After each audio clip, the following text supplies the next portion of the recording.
సాతాను శోధనకి ఏ విధంగా తండ్రి తప్పిపోతున్నారో చూపిస్తున్నాం. తన పేరు జాన్. ఇంజనీరింగ్ చదివే ఒక మంచి తరగతి నుంచి వచ్చిన ఒక కుర్రాడు హాస్టల్ నుండి చదువుకుంటున్నాడు. తండ్రితో సంభాషణ. తండ్రి ఫోన్ చేశాడండి. బాబు ఎలా ఉన్నావు? నీ ఆరోగ్యం ఎలా ఉంది? బాగా చదువుకుంటున్నావా? నీకు డబ్బు ఏమన్నా అవసరం ఉంటే చెప్పు, నాన్న పంపిస్తాను.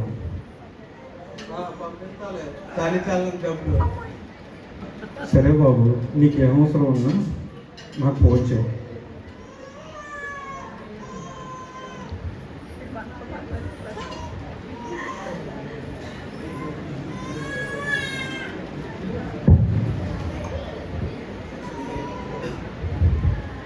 హాయ్ జాన్, ఎలా ఉన్నావు?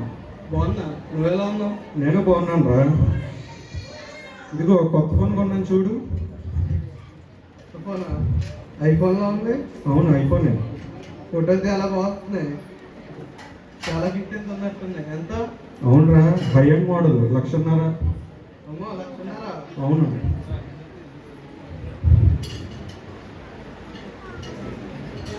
ఇందులో ఈ వీడియోస్ చూసావా? ఇన్స్టాగ్రామ్ అని, టిక్టాక్ రీల్స్ అని, షార్ట్ ఫార్మాట్స్ అని, యూట్యూబ్లో షార్ట్స్ పెట్టి టైం ఫేమస్ అయిపోతున్నారు. నువ్వు కూడా నాలా ఇలాంటి ఖరీదైన ఫోన్ ఒకటి కొనుక్కో. నాలా ఖరీదైన బట్టలు వేసుకుని, ఖరీదైన బండి కొనుక్కొని ఇలాంటి వీడియోస్ చేసి ఇంటర్నెట్లో పెట్టామనుకో, ఈ బోల్డ్ మంది ఫాలోవర్స్ పెరుగుతారు. నీ వెనకాల చాలామంది అమ్మాయి పడతారు, నీ ఫేమస్ అయిపోతావు. అవును. అంతేగాని మీ నాన్న డబ్బులు అడిగి ఇవన్నీ చెయ్యి. ఎప్పుడు బైబిల్లో చెప్పారని చెప్పేసి వేల సంవత్సరాల క్రితం చెప్పి చాదస్తపు మాటలు పట్టించుకోవద్దు. ఆధునిక యుగంలో మునిగిపో, ఎంజాయ్ చేయి, నాన్న లైఫ్ ఎంజాయ్ చేయి. మీ నాన్న డబ్బులు అడిగి అన్నీ కొనిపించుకో, నువ్వు బాగా ఫేమస్ అయిపో. సరేనా?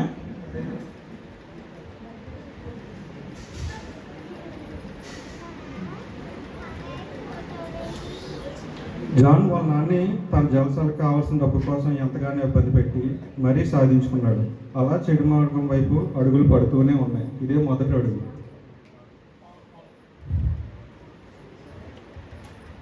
ఎరా జాన్, సండే కదా, ఏంటి వాళ్ళ ప్లాన్స్? సండే కదా, చర్చికి రెడీ అవుతున్నారా? సండే ప్రతి సండే చర్చికి వెళ్తావు కదా, ఈరోజు సినిమాకి వెళ్దాం పద. ఏంటి, సినిమాకి వెళ్తావా? వద్దు, ఈరోజు ఆదివారం కదరా, దేవుడికే మనం మొదటి ప్రాధాన్యత ఇవ్వాలి. చెప్పొచ్చేవాళ్ళరా, ప్రతి సండే చర్చికి వెళ్తావు కదా.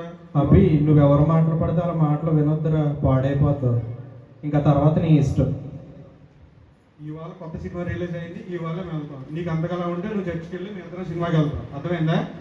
మదరా మన సినిమా. సరే, నీ ఇష్టం. ఎవరి కర్మ కాలే బాధ్యత.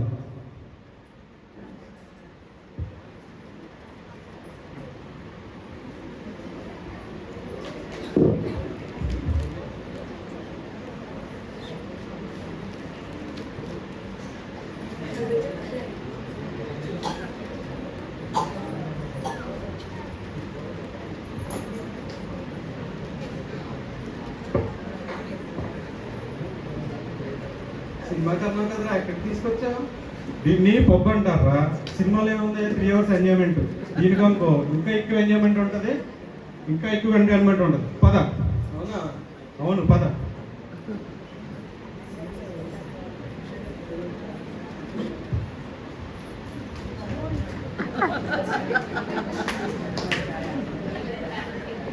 అలా వాళ్ళు తాగుతూ ఊగుతూ తూగుతూ అమ్మాయిలతో వెకిల్ చేస్తూ చేస్తూ ఉంటారు.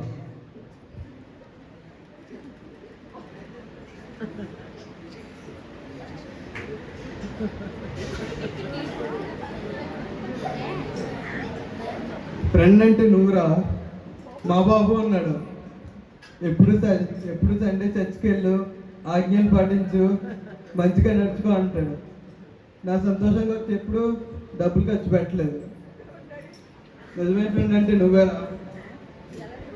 చర్చికి ఏముందిరా, చర్చికి వెళ్తే ఏమవుతుంది? 3 గంటలు ఏదో కవర్లు చెప్తారు. ఎప్పుడు 2000 సంవత్సరాల క్రితం అంతకుముందు చెప్పిన బైబిల్లో మాటలే ప్రతి ఆదివారం అని చెప్తారు. అదే ఇక్కడ పప్పుకొచ్చి తాగి చూడు, స్వర్గంలోకి వెళ్తూ ఉంటావు. అయినా నీకెంత ఆనందాన్ని, ఎంత సంతోషాన్ని ఇస్తున్నాను చూడు.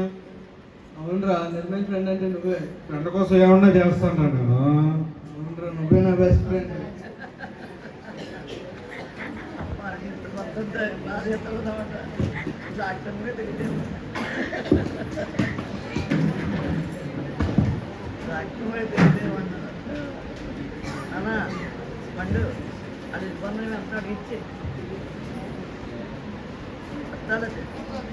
వ్యసనాలకు బానిసైన జాన్ జీవితం, చదువు, ఆరోగ్యం అన్ని గాడి తప్పాయి.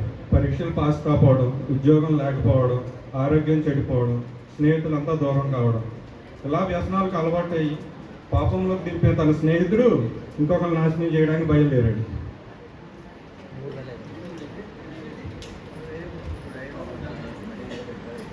ఏమైందిరా అభి అలా ఉన్నావు? ఎగ్జామ్ అన్ని ఫెయిల్ అయిపోయారా? ఇంట్లో ఏ ఉద్యోగం లేదని అందరూ తిడుతున్నారు. ఉద్యోగం లేకపోతే తిడతారు, లేదంటే సన్మానం చేస్తారా ఏంటి? ఏమోరా ఇంటిలో తిరుగుతున్నారు నాకు. ఇప్పటికీ మించిపోయింది ఏం లేదురా. నేను అప్పుడు చెప్పా కదా వద్దు వెళ్ళొద్దు అని. చాలామంది మన జీవితంలోకి వచ్చి మనం ఏదేదో చేయాలనుకుంటారు. మనం వాళ్ళకి దారి ఇచ్చామంటే వాళ్ళు మనల్ని పాడు చేయడానికే చూస్తారు. నీకు కొన్ని విషయాలు చెప్తాను, జాగ్రత్తగా విను. ఈ భూమి మీద తప్పు చేయనివాడంటూ ఎవడు ఉండడు. అందరూ తప్పులు చేస్తారు. కానీ ఈరోజు 100 తప్పులు చేసావు కాబట్టి రేపు 99 చేయాలి. ఆ నెక్స్ట్ డే 98, అలా ఒకటి తగ్గించుకుంటూ రావాలి. ఒకేసారి అన్ని తప్పులు మానేయాలంటే మనం మానలేము. కాబట్టి ఇప్పటికీ కూడా మించిపోయింది ఏమీ లేదు. నువ్వు ఎప్పుడూ ఒకటే గుర్తుపెట్టుకో, వాళ్ళు ఉన్నారు, వీళ్ళు ఉన్నారు, ఎవరో వస్తారు అని అనుకోవద్దు. చీకట్లో మన నీడ కూడా మనతో రాదు. మనం ఎప్పుడూ ఒంటరి వాళ్ళమే. నిన్ను ఇప్పుడు ఈ భూమి మీద ఎవరో కాపాడలేదు. ప్రభు అయిన యేసుక్రీస్తు ప్రభువే ఆయన నువ్వు సొంత రక్షకునిగా అంగీకరించి నీ పాపపు జీవితాన్ని విడిచిపెట్టి నువ్వు మళ్ళీ దేవుని కనుక పశ్చాత్తాపడి ప్రార్థన చేస్తే దేవుడే నీ జీవితంలో నిజమైన ఆనందాన్ని నింపుతాడు. అందుకే ఆయన ఈ భూమి మీద జన్మించింది మనం మన పాపాల నుండి మనల్ని విడిపించడానికే, మన పాపాల నుండి మనం రక్షించడానికే. మనంతటి మనం మన పాపాలను మానేయలేము. కాబట్టి నువ్వు దేవుణ్ణి సొంత రక్షకునిగా అంగీకరించి నువ్వు ప్రార్థన చేసుకుంటే దేవుడు నీకు సహాయం చేస్తాడు. కాబట్టి చిన్న ప్రేయర్ చేసుకో, దేవుడే నీకు దారి చూపిస్తాడు. ఎక్కడైతే ఓడిపోయావో దేవుడు నిన్ను అక్కడే నిలబెడతాడు. అది చేస్తే దేవుడు క్షమించేస్తాడు. ఖచ్చితంగా క్షమిస్తాడు. సరే, ప్రేయర్ చేసుకో, మనస్ఫూర్తిగా చేసుకో. ప్రభా స్తోత్రం, స్తోత్రం ప్రభా, స్తోత్రం ప్రభా, స్తోత్రం ప్రభా. ప్రభా మందు తాగడా ప్రభా, స్తోత్రం ప్రభా. లోకంలో తిరగడా ప్రభా, ఇదే జీవితానికి సంతోషాన్ని ఇస్తుంది అనుకున్నానయ్యా.